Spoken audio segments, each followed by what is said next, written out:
एक व्यक्ति गांव में रहने वाला था और बहुत वैसे गांव में बिना पढ़ा लिखा, पुराने जमाने की बात, मेला देखने गया। वो मेला गांव से थोड़ी दूर पर लगता था, 4-5 किलोमीटर पैदल चल के गया। अब मेले में उसने तरह तरह की चीजें देखी। मेला पहली बार देखा था, बड़ा खुश हो रहा था। गांव का रहने वाला आदमी इतनी देर में घूमते हुए गया तो एक जगह उसने एक शीशा देखा, दर्पण, ऐसा आदमकद शीशा जो उसने देखा तो शीशे में उसने स्वयं को देखा। अब वो ये नहीं समझ पावे कि हम ही हैं। और शीशे में जैसे ही इसने देखा तो ये मुस्कुराया और हाथ जोड़ के बोला, भैया राम राम।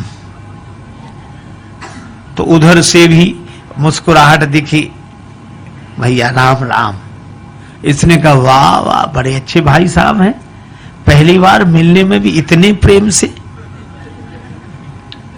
अब ये कहे, और भैया सब ठीक है? तो वो भी ऐसे कहे। बस दुकानदार से बोला, ये भाई साहब कितने के दिए?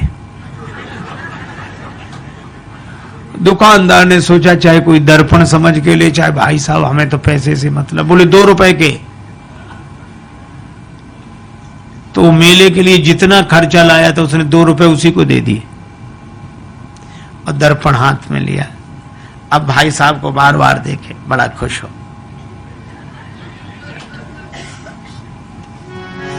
कृषक एक सीसा ले घर आयो, कृषक एक सीसा ले घर आयो, अपनों सो प्रिय साथी पाके हेरी हेरी हर सायो। कृषक एक सीसा ले घर आयो, कृषक एक सीसा ले घर आयो। तन मन धन दर्पण पैवारे, दिन में केतिक बार निहारे। बार बार नतमस्तक है के बैठक में लटकायो। कृषक एक शीशा ले घर, शीशा लेकर आया, बैठक में लटका दिया। अब वो तन मन धन दर्पण पैवारे, दिन में केतिक बार निहारे, अपनों सो प्रिय साथी पाके हेरे हेरे हर्षाय। अब भीतर पत्नी के पास बैठे और थोड़ी देर में गए, अच्छा 1 मिनट रुको, अभी आया। फिर जाए, और भैया अच्छी तरह हो, बढ़िया है। फिर लौट कर आ जाए और मन में सोचे, बड़े अच्छे भाई साहब है, न खाते हैं न पीते हैं और हमेशा मुस्कुराते रहते हैं, प्रसन्न रहते हैं, बहुत अच्छे हैं भैया, वाह वाह। फिर जाए और फिर आ जाए। अब दिन में 2-3 बार ऐसे ही करे तो पत्नी को लगा कि पहले तो ये कभी ऐसे जाते नहीं थे, ये जाते कहां हैं? ठीक है, ये जब बाजार जाएंगे तब मैं देखूंगी। वो गए कहीं बाहर घूमने, पत्नी गई देखने कि देखूं तो क्या ये बैठक में क्या है जो बार बार।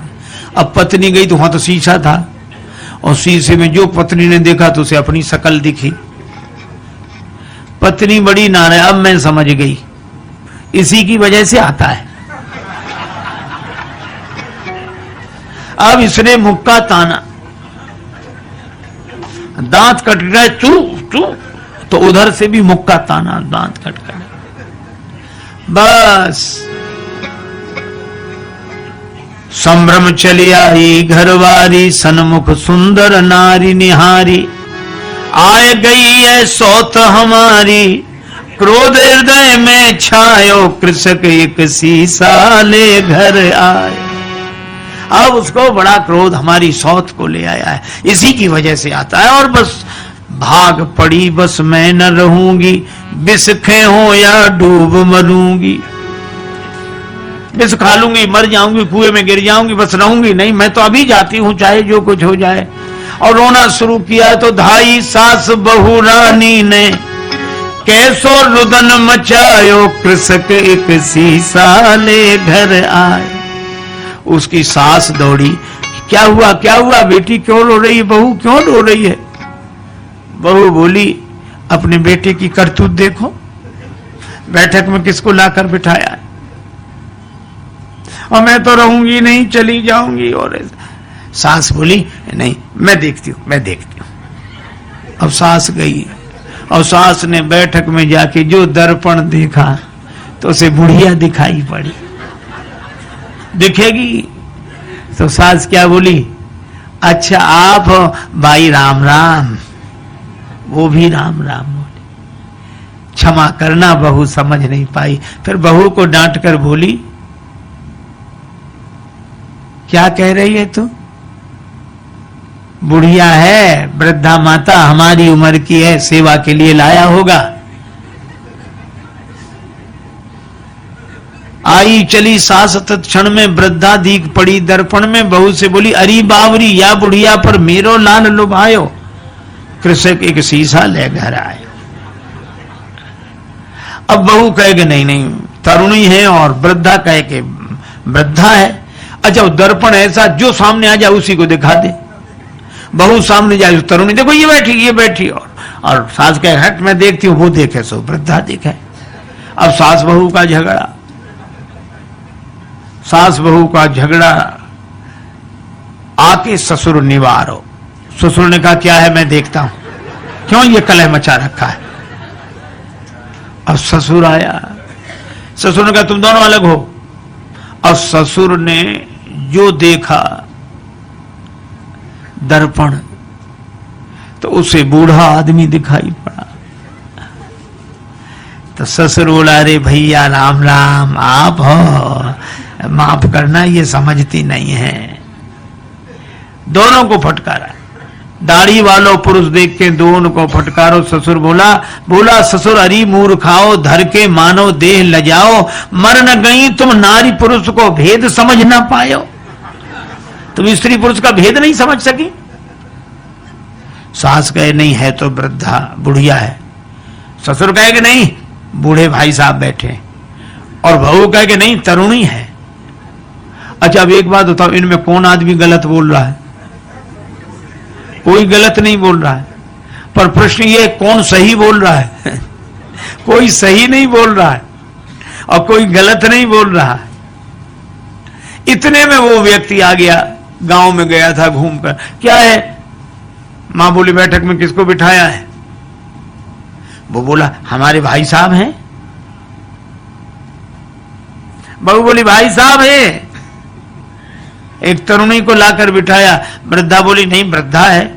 और ससुर कहे, वो पिता कहे कि नहीं वृद्ध व्यक्ति है। वो कहे नहीं हमारी तरह युवक हैं। अब जो दर्पण के सामने जाए दर्पण उसी का चेहरा दिखा दे। अच्छा अब आप बताओ, शीशा से बनते शुभ दर्शन, तापे मचो घोर संघर्षण। और इसके हाथ में जाए शीशा, उसके हाथ में जाए, इसके हाथ में जाए, और ऐसे हाथों में जाते शीशा गिर गया, टूट कर टुकड़े टुकड़े हो गया। और जैसे ही दर्पण टूट गया तो दो बचे कि एक ही। फिर दूसरा कोई था ही नहीं, न भाई साहब, न तरुणी, न वृद्धा, न वो वृद्ध व्यक्ति।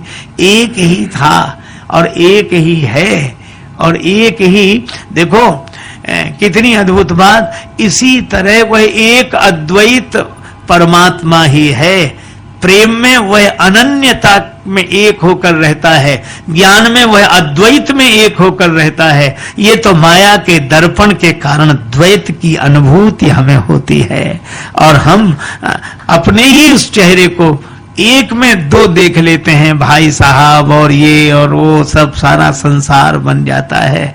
लेकिन एक आदमी की अंगूठी खो गई, बड़ा परेशान। एक महात्मा मिले, महाराज मेरी अंगूठी खो गई, आप तो सर्वज्ञ हैं, सब जानते हैं, तो बताएं मेरी अंगूठी कहाँ है, बड़ी कृपा होगी। महात्मा बोले मैं बता दूंगा। तो बताओ महाराज कहाँ रह गई? कुर्ते की जेब में है, तकिए के नीचे है, कि मकान में रह गई, कहाँ रह गई? अंगूठी मिल नहीं रही। महात्मा बोले अंगूठी कहीं भी हो, पर जहां भी होगी सोने में ही होगी। अंगूठी सोने से अलग हो ही नहीं सकती। हा? और सच्ची बात है, हम सबसे अलग हो सकते हैं पर भगवान से अलग हो ही नहीं सकते।